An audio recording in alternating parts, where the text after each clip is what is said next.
All right, so today we're here at my storage lot because I wanted to pull out this truck, which is a 2002 7.3 Powerstroke, and then this truck, which is a 2000 7.3 Powerstroke, just for the purposes of this video. I also want to start this video off by saying I'm not a mechanic.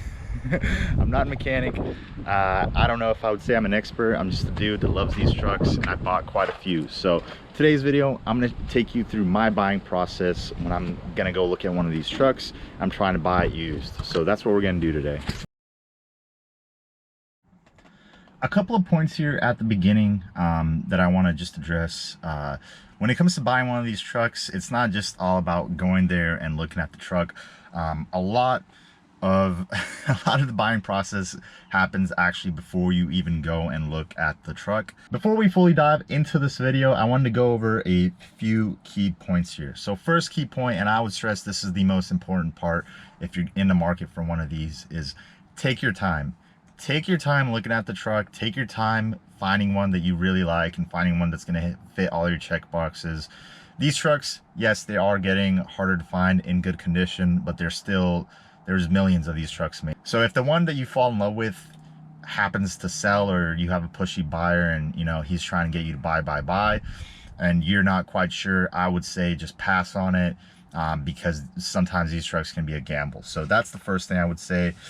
Next thing I would say, figure out a budget and stick with it.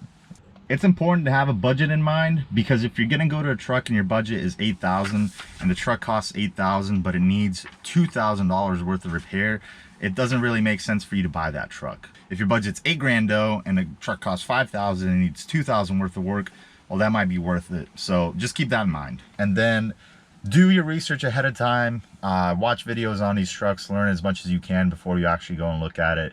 I'm going to go over a lot of common stuff to look for in this video. However, there's no way I can cover every little detail of everything to look for when you're buying one of these trucks in just one video. So this is going to be like a baseline beginner's guide, okay? And then lastly, the thing I want to say that's very important here is, if you're not confident in your ability to go and look at one of these trucks and pick out the details, pick out any small issues, if you don't feel confident in that, what I would tell you is take it to a shop, any local diesel shop in your town. They can do a diagnostics on the truck. They can hook up their computer and see if anything's wrong with it, and that might cost you $100 to $200, but in the long run it's going to save you potentially thousands of dollars if there is a major issue with the truck. So if you're not confident, even after watching this video, even after watching a ton of videos, the thing I would tell you is spend some money up front to save some money on the back end. So take it to a shop, have them look it over, and then just go from there. Before we get into the bread and butter of this video of actually what to look for and how to look through one of these trucks, first I got to tell you that the buying process, and by that I mean asking questions beforehand, is just as important as anything you do when you get to look at the truck. So questions can be like, well, how long have you owned the truck? Any issues at all with the truck? Why are you selling it? Do you have any of the service records? If it's got some fancy work done that they say it has, like transmission put in or something like that, ask if they have paperwork. Be asking as many questions as you can to the seller, and figuring out what those answers mean. So when I actually get to the truck and I'm there in person looking at it, one of the first things I'm going to check is I'll walk back here, and if I didn't see it in the pictures, because a lot of people like to leave their tags out of the pictures, that's the first thing I check for. So this truck right here has a tag and this truck doesn't. What that's going to tell me is, if the guy said, yeah, I daily drive it, blah blah blah, and then you get there and it doesn't have a tag, he's obviously lying, or he's just breaking the law. If the truck's registered, it adds confidence that it's drivable every day. So that's one of the first things I'm going to look for is, does the vehicle have a tag? Something I don't see too many people talk about on when it comes to buying one of these trucks is front end conversion. So this is an 02 with an 05 06 swap front end.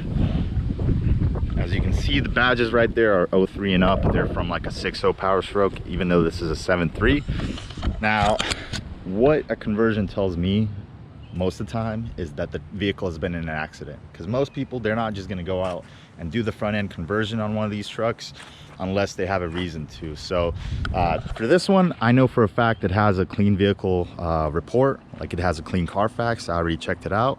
But yeah, keep that in mind. If you're looking for a truck with like a front end conversion, maybe like a 6.4 or 6.7 or something, it might have been in an accident, and that's why they put the few $1,000s into it that it needed, because you know it was already in an accident.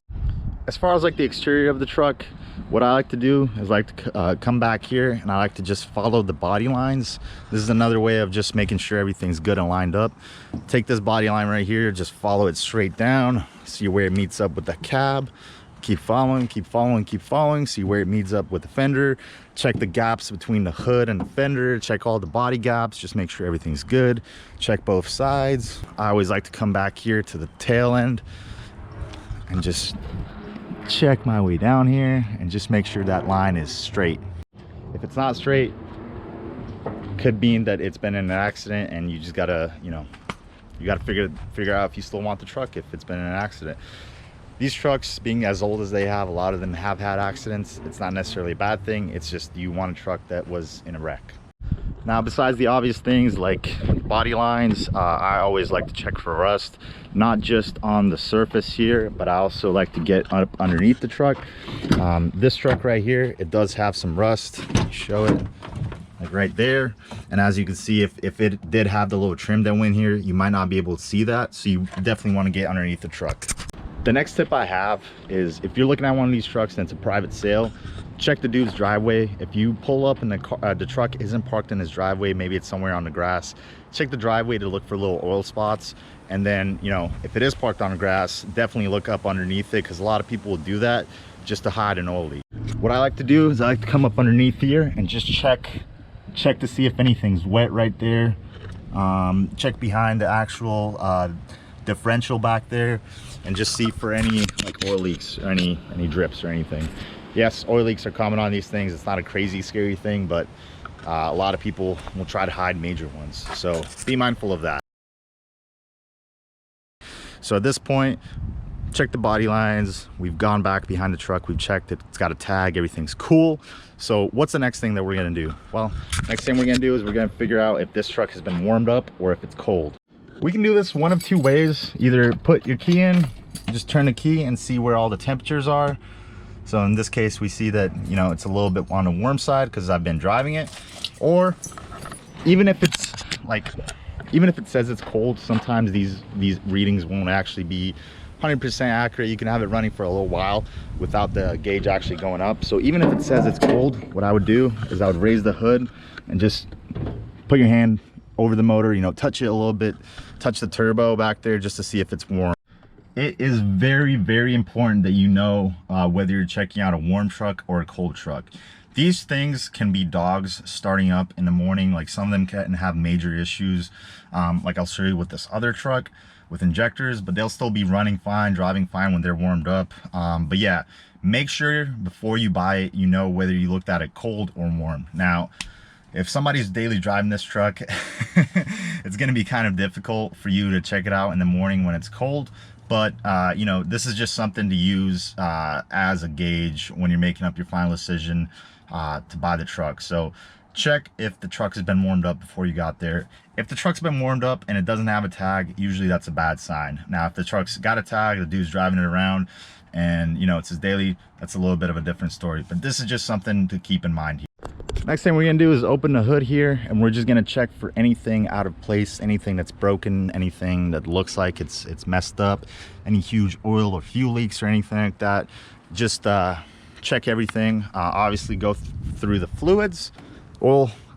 Oil dipstick, I would pull that out and check it. I would actually smell it, look at the consistency, see if you see any flakes in there or any water or anything. Smell it just to make sure it doesn't smell burnt. Coolant, I would check and make sure that there's actually coolant in here and not water. Obviously, you can even tell from the outside, but if I open it up, and this one, it's water.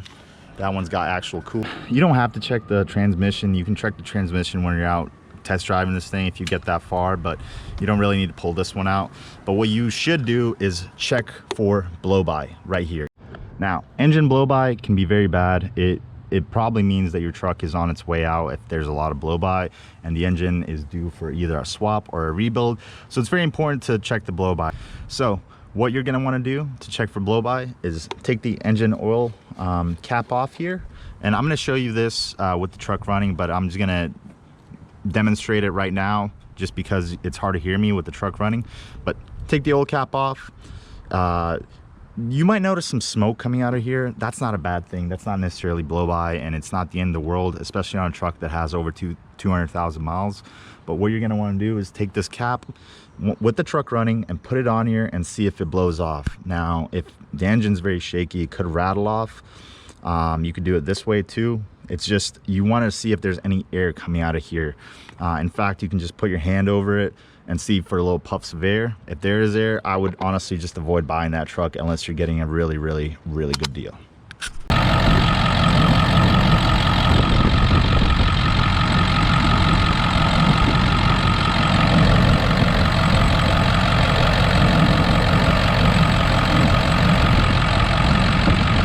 Another very important thing we want to take a look at is how long does it take the glow plugs to heat up. In my truck, the glow plug light looks like that, but there could also be a wait start light, which I'll show you on the other truck. How long does that light take to actually go off? And then when you turn the key, how quickly does the truck crank and start? So in this case, it's pretty good. All right, so to demonstrate what bad glow plugs and injectors look like, I'm going to use this truck right here. It's a 2000, so this dash is a little bit different than mine. But if we turn the key, we see right here to the right of it, there's the wait start light on. And as you can see, it takes a lot longer for that light to go off than in this other truck over here. This truck right now is running fine, but when you first go to start it cold, it's just a dog. It doesn't really want to go unless you give it some gas. So that is why it's very important for you to check these trucks out and understand whether you're looking at it warm or cold, because these engines can run perfect when they're warm, but they could have a hard time getting there. You're gonna wanna check the exhaust of the truck you're looking at. So go back here to the actual tailpipe. Check that out. See if there's any white smoke coming out of there, just that idle. And then another thing that I would tell you to do, which not a lot of people do, I've noticed, is with the truck running in park, go back here. I'm gonna put the camera on the window and just check if you put your foot down.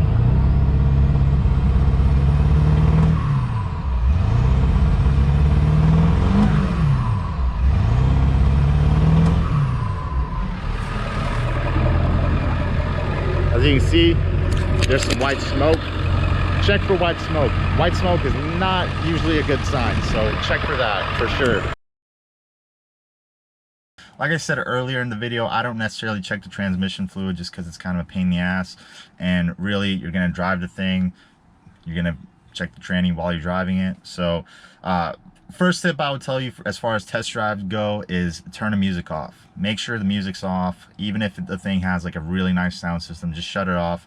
Listen to the engine, listen to the transmission shifting through the gears. Make sure it gets through every gear and it's not like popping out or bouncing all over the place. Just listen for any funny noises coming from the engine or the transmission, or you know, basically anywhere on the truck. When you're driving the thing, you go down the road and you stop at a light or something, listen to the idle, make sure it doesn't want to die by the time you've stopped. Check for smoke. Watch your rear view mirror, whatever side your exhaust is on. Check for smoke when you put your foot down. Does it smoke white? Is there black smoke? Is there no smoke? White smoke is the worst smoke, so that's what you want to avoid. If it's smoking white, you could be in like a whole world of problems. I mean, your injectors could be going out, you could be having a fuel related issue. Basically, if it smokes white, more than likely it's going to be a very expensive issue. Black smoke is okay and no smoke is okay, but white smoke is going to be the worst. All right, but that's going to be it for this video. Thank you so much for watching. Please give this video a like and subscribe if you haven't already. And if you have any questions at all about purchasing a used Powerstroke or even just a used truck or car, please leave them in the comments below, and I'll be sure to answer any questions. Thank you so much for watching.